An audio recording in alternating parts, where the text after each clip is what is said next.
So what I'd like to talk about in this screencast is a little tool that makes web pages somewhat, if not a lot, easier to read. We'll just use this example of this article from the Wall Street Journal here. And as you can see as I scroll down, the article is here, kind of off to the left with a lot of images, but there's a lot of ads, a lot of distractions, and maybe not the easiest thing to read, especially if it's a really long article. So what I'm going to do is I'm going to head on over to a different website here called Readability. It's from an organization called ARC90. And what this allows you to do is create a bookmarklet that will make your pages a lot more readable. So I'll just scroll down here a little bit, and the first thing you do is you set your settings. You get to choose the style of text, the size, and the margins, and you get a sample kind of down here below of what your results are going to look like. Right now it's set at newspaper, medium, and wide margins. You can change this to kind of more of a novel size, which will change the font. Ebook, again, a different font. Inverse, so if you really need the higher contrast for making things easy to read.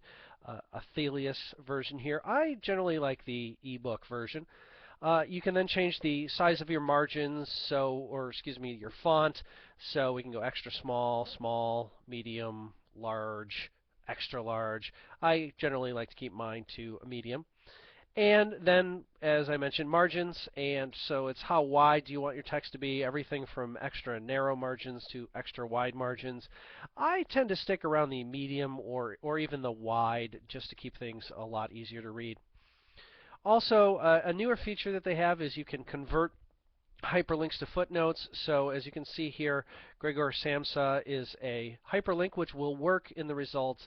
But if I'd rather just kind of get that out of the way, I can check that box, and notice it's now a footnote, which will drop me down to the bottom of the example, which will contain the actual link to the page that hyperlink would go to. I'm not actually going to use that option. So once you've set your 3 or 4 options here, you have this link here called Readability. And what you're going to do here is you're just going to drag this and you're going to drop it on your bookmark toolbar up here. So now I have a new bookmark in my browser called Readability. And then when I can go back to our example Wall Street Journal article here, now I found that it is maybe not the easiest thing to read. So I'm going to go ahead and click my Readability bookmarklet. It's going to run some JavaScript on here. Sometimes it works a little faster than others. And now what we have is our article, the main content of that page, with graphics. But notice it is a lot easier to read. We have larger margins, a larger font, and we have the full article here. You also have a couple of options with some buttons over on the left. You have a built-in email this page to someone. You have a new print button here so you can print it.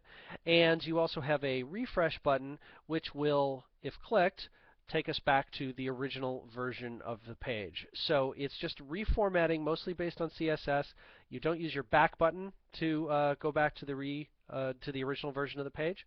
You actually use that refresh and you get the original back. So I found a lot of people find this tool very useful, and you might want to try adding the Readability bookmark to your browser today.